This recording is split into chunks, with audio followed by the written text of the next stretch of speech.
Hi అండి. నమస్తే. Welcome back to పెద్దక్కాస్ కిచెన్. నేను పెద్దక్క. ఈరోజు ఒక స్పెషల్ రెసిపీ చేసి చూపిస్తానండి. అది చిట్టి ముత్యాల రైస్‌తో దూకుడు పోతు పలావ్. దూకుడు పోతు అంటే గొర్రెను తోలు తీయకుండా నిప్పులపై కాల్చి ముక్కలుగా కట్ చేసి ఇస్తారు. అలా కాల్చడం వల్ల ఒక మంచి ఫ్లేవర్ ఉంటుందండి. నాన్ వెజ్ తినేవాళ్ళు ఎవరైనా చాలా బాగా ఇష్టపడతారండి. అలాంటిది చిట్టి ముత్యాల రైస్ వేసి చేస్తే చాలా బావుంటుంది. ఈ దూకుడు పోతు పలావ్ ఎలానో చూసేద్దాం రండి. ఒక కిలో దూకుడుపోతు మాంసాన్ని ఇక్కడ నేను తీసుకున్నానండి. మార్కెట్ నుంచి తీసుకొచ్చిన తర్వాత సాల్ట్ వాటర్‌లో నీట్‌గా క్లీన్ చేసి పెట్టుకున్నాను. వాటర్ లేకుండా స్ట్రెయిన్ చేసిన తర్వాత ఒక 2 టీ స్పూన్ల వరకు అందులో సాల్టు, అలానే కొంచెం ఒక 2 చిన్న స్పూన్లతో పసుపు, 1½ టీ స్పూన్ వరకు కారం, అలానే 1 టీ స్పూన్ వరకు అల్లం వెల్లుల్లి పేస్టు. ఇవన్నీ బాగా కలిసేటట్టుగా చక్కగా కలుపుకోవాలండి. ఒక హాఫ్ అన్ అవర్ అయినా మ్యారినేట్ చేసి పెట్టుకుంటే ముక్కకు చక్కగా పట్టుకుంటాయి. ఇవన్నీ బాగా కలిపిన తర్వాత ఒక హాఫ్ అన్ అవర్ పక్కన పెట్టేసుకున్నానండి. ఇది 1 కిలో దూకుడుపోతు మాంసం తీసుకున్నాం కదా! అలానే 1 కిలో చిట్టి ముత్యాల రైస్ తీసుకున్నానండి. ఇవి చిన్నగా ఉంటాయి. కానీ చాలా ఫ్లేవర్‌గా ఉంటాయండి ఇవి. ఇవి ఒక్కసారి మనం కడిగి పక్కన పెట్టుకోవాలి. ఇవి అసలు కడగకుండానే పలావ్ చేస్తారండి. కానీ నలకల్లాంటివేమైనా ఉంటాయి కదా! ఒక్కసారి మనం క్లీన్ చేసి మొత్తం వాటర్ ఏమి లేకుండా స్ట్రెయిన్ చేసుకొని ఒక 10 నిమిషాలైనా పక్కన పెట్టుకుందాం. ఇది బాస్మతి రైస్‌లాగా అరగంట, గంట నానాల్సిన అవసరం లేదండి. ఒక 10, 15 నిమిషాలు పక్కన పెట్టుకుంటే సరిపోతుంది. తర్వాత మనం మ్యారినేట్ చేసుకున్న ఈ దూకుడుపోతు మాంసాన్ని గూడా ఒక కుక్కర్ తీసుకొని, అందులో మనం ఒక పావు గ్లాస్ వరకు వాటర్ వేసుకొని, మనం ఒక 4 విజిల్స్ వరకు నేను పెట్టాను. మీరు తీసుకున్న దూకుడుపోతు మాంసం బాగా ముదిరిందైతే 6, 7 విజిల్స్ వరకు పెట్టుకోండి. నేనైతే ఇక్కడ 4 విజిల్స్ మాత్రమే పెట్టానండి. ఇవి విజిల్స్ వచ్చేలోపు మనం స్పైసెస్ అన్నీ రెడీ చేసుకుందామండి. ఒక ప్లేట్ తీసుకొని అందులో గరం మషాలా అండి. స్పూన్ చూసారు కదా! చిన్న స్పూన్‌తో వేస్తున్నాను. నేను 4:30 స్పూన్లు మాత్రమే వేశాను. మీరు టేబుల్ స్పూన్‌తో తీసుకున్నట్టయితే 2 టేబుల్ స్పూన్లు గరం మషాలా తీసుకోండి. మీ దగ్గరున్న ఏ గరం మషాలా అయినా పర్లేదు. చెక్క, లవంగాలు, యాలకులు, గసగసాలు, ధనియాలు, జీలకర్ర అన్నీ కలిపి చేసిన మసాలా అండి ఇది. నేను ఒక 4:30 స్పూన్ల వరకు తీసుకున్నాను. తర్వాత ఒక 2 స్పూన్ల వరకు కారం తీసుకున్నానండి. పొడి కారమే అది. అలానే ఒక 2, 3 స్పూన్ల వరకు సాల్ట్ తీసుకున్నానండి. ఇవి 3 అలాగన్నీ రెడీ చేసుకొని ఓ పక్కన పెట్టుకోవాలి. తర్వాత వేరొక ప్లేట్‌లో కొంచెం ఇది కసూరి మేతి అండి. కసూరి మేతి ఒక గుప్పెడు తీసుకున్నాను. ఇది కంపల్సరీగా ఉండాలి. కొద్దిగా జీడిపప్పు, అలానే పుదీనా, కొత్తిమీర, కరివేపాకు, కొద్దిగా పచ్చిమిరపకాయలు 4, 5 పచ్చిమిర్చి కూడా తీసుకున్నాను. తర్వాత ఒక 2 ఎండుమిర్చి, అలానే ఒక 3 బిర్యానీ ఆకులు. ఇంకొక వేరే ప్లేట్‌లో ఒక 2 మీడియం సైజ్ ఆనియన్స్ స్లైసెస్‌లా కట్ చేశాను. ఒక 10, 12 వరకు చిన్న ఉల్లిపాయలండి. ఇవి ఎర్రగా ఉంటాయి కదా! బందరుల్లిపాయలు. రెడ్ కలర్‌లో ఉన్నవి తీసుకోండి. వైట్‌గా ఉన్నవైతే బావుండవు. అవి ఒక 10, 12 వరకు తీసుకున్నాను. ఆ ఉల్లిపాయల ప్లేస్‌లో మీ దగ్గర సలాడ్ ఆనియన్స్ ఉంటాయి కదా! సాంబార్ ఉల్లిపాయలు అవి కూడా తీసుకోవచ్చు. ఒక 2 గుప్పెళ్ళ వరకు. అవి తీసుకుంటే ఇవి వేయాల్సిన అవసరం లేదు. తర్వాత స్టవ్ ఆన్ చేసి థిక్ బాటమ్‌గా ఉన్న గిన్నె ఏదైనా పెట్టుకోండి. నేను ఒక కేజీన్నర ఉడికే గిన్నె పెట్టుకున్నాను.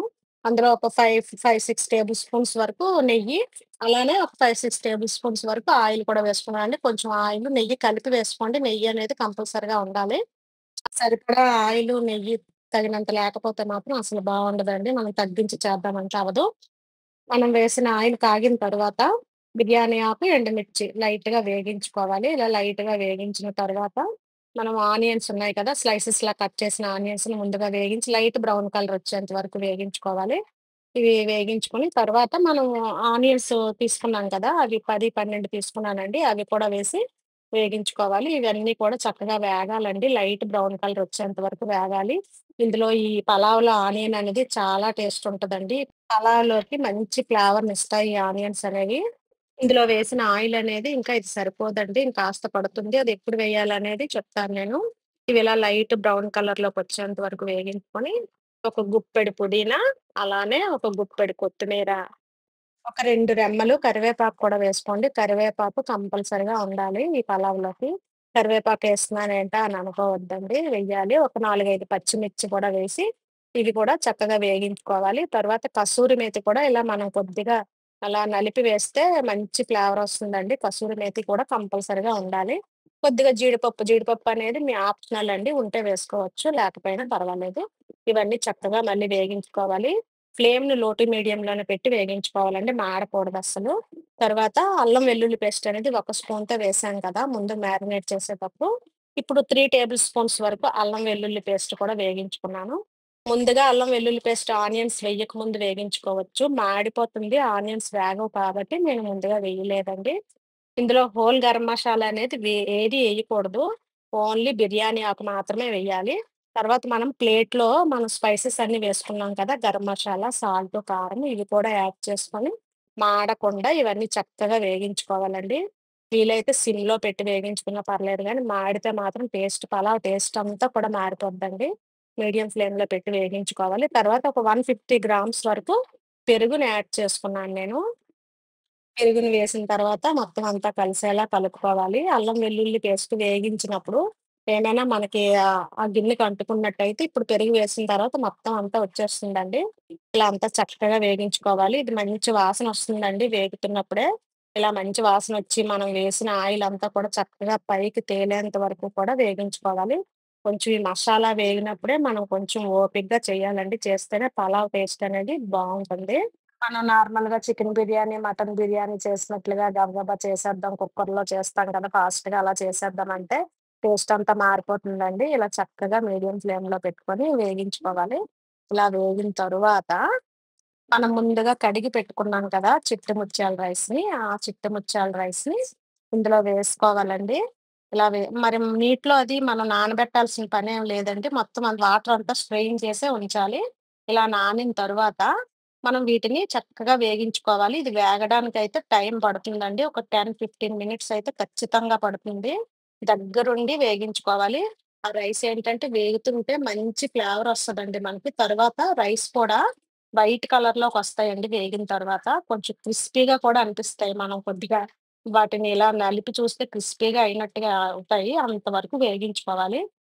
రైస్ అంత చక్కగా వేగిన తర్వాత, ముందుగా మనం ఉడికించి పెట్టుకున్న మటన్‌ని ఇందులో వేసుకోవాలి. అందులో వచ్చిన వాటర్ మాత్రం స్ట్రెయిన్ చేసి వేరేగా పెట్టుకున్నాను.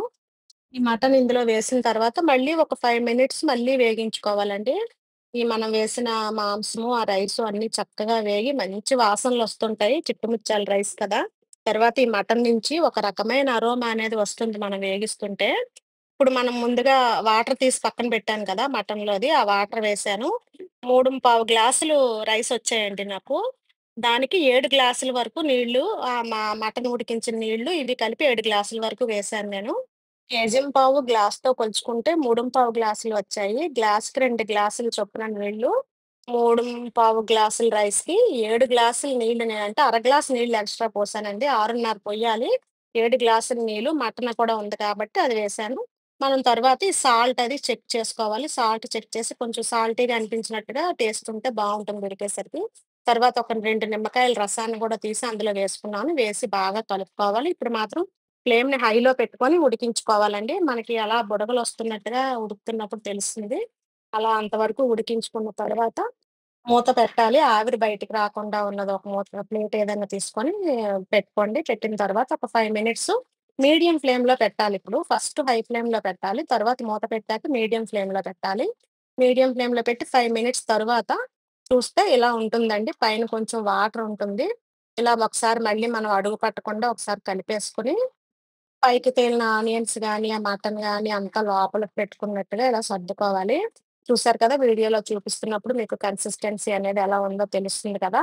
అప్పుడు మనం అన్నీ అలా సర్దుకున్న తర్వాత మళ్ళీ మూత పెట్టి ఉడికించుకోవాలండి. ఒక 5 మినిట్స్ చిన్న పలుకులాగా ఉంటది. అలా చెక్ చేసుకొని మనం ఉడికించుకోవాలి. మూత పెట్టాలి. మూత పెట్టి ఒక 5 మినిట్స్ తర్వాత మళ్ళీ చూద్దామండి.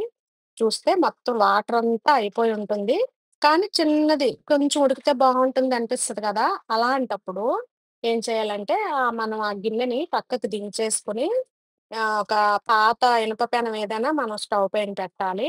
స్టవ్ పైన పెట్టి సిమ్‌లోనింక ఉడికిపోయింది. ఇంకా చిన్న పలుకుంటది. అలాంటప్పుడు మాత్రమే పాత ఇనుప పెనాన్ని మనం స్టవ్ పై పెట్టి సిమ్‌లో పెట్టాలి మంటను. పెట్టి ఇలా మొత్తం అంతా చక్కగా సర్దేసుకొని మూత పెట్టి ఒక 5 మినిట్స్ అలా ఉంచుకున్నారనుకోండి. మొత్తం ఇంకా లోపల ఉడకాల్సింది ఏమైనా ఉంటే ఉడికిపోతుంది. డ్రైగా పొడి పొడిగా ఆడుతుంది. చక్కగా పొడి పొడిలాడుతూ వచ్చేస్తుందనమాట. మన పలావ్ అంతా. పలావ్ చూడండి చక్కగా రెడీ అయిపోయింది. 5 మినిట్స్ తర్వాత మళ్ళీ మీకు చూపిస్తున్నాను. మన చిట్టు ముత్యాల రైస్‌తో దూకుడు పోతు పలావ్ రెడీ అయిపోయింది. మనం ఇందులో వేసిన దూకుడు పోతు మాంసం గూడా చక్కగా ఉడికిపోయి ఉంటుందండి. ఎందుకంటే ఆల్రెడీ మనం కుక్కర్ పెట్టి 4 విజిల్స్ వరకు ఉడికించుకున్నాం కాబట్టి మొత్తం అంతా ఉడికిపోయి ఉంటుందండి. ఈ పలావ్ తయారు చేయడానికి కొంచెం టైం కేటాయిస్తే ఇంట్లోనే చక్కగా తయారు చేసుకోవచ్చు. అయితే ఇంకొక విషయం అండి, చిట్టి ముత్యాల రైస్ అయితే మెయిన్ కంపల్సరీగా ఉండాలి. మామూలు రైస్‌తో మీకు ఆ ఫ్లేవర్ రాదండి అస్సలు. అంతేనండి. మన దూకుడు పోతు పలావ్ రెడీ అయిపోయింది. ప్లేట్‌లో పెట్టి చూపిస్తున్నాను. దీంతో పాటు ఫిష్ ఫ్రై కూడా చేశానండి. తవా ఫిష్ ఫ్రై వీడియో పెట్టాను. షార్ట్ వీడియో చాలా బావుంటుంది. ఒకసారి చూడండది.